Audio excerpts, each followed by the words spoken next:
Muhammad formed a type of prostitution called Mut'ah. Actually, it's Zawaj al-Mut'ah. Now, what does that refer to? According to chapter 5, verse 87 of the Quran, Allah allowed certain pleasures to Muslims that the hadith explains include the following. 587 tell us some of the pleasures that Allah has given Muslims. The hadith mentioned one of these so-called pleasures.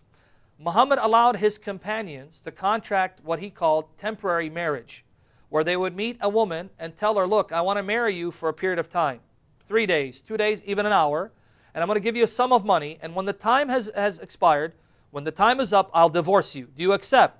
And if any woman said yes, off they went and married this woman. Let me just give you one narration that explains this.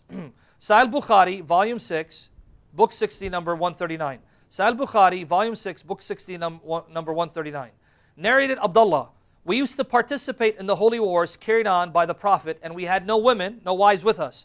So he said to the Prophet, shall we castrate ourselves? They were burning with sexual desire, and they asked, should we castrate ourselves?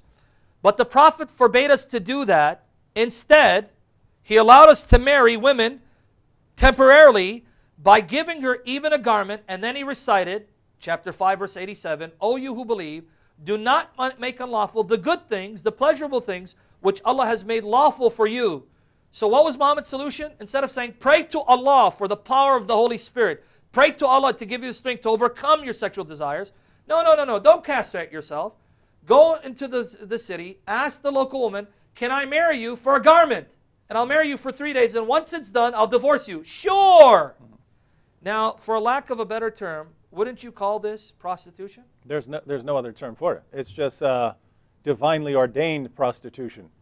So if you have captives, you can rape your female captives. If you don't have captives because you haven't finished the battle yet, well, you can just go get a couple of women to agree to temporary marriage. We'll marry each other for an hour or a day or something like that. What's sad is, as we've pointed out before, these teachings have practical consequences, and this is still going on. I've posted on my blog that this is still going on in Egypt. This is going on in Syria. This is going on among Syrian refugees, where their husbands are going out waging jihad. Women are at home with their daughters. They can't even feed themselves, and they're selling their daughters to wealthy Saudis for temporary marriage, Mut'ah.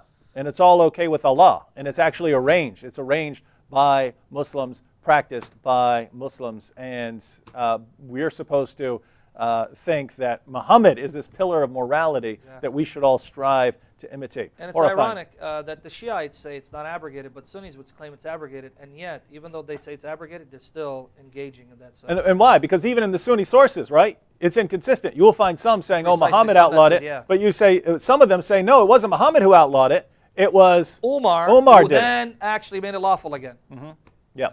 So the point is, if you're going with the Sunni sources, you can pick and choose, and so if you want to practice Mut'ah, you can certainly find justification there.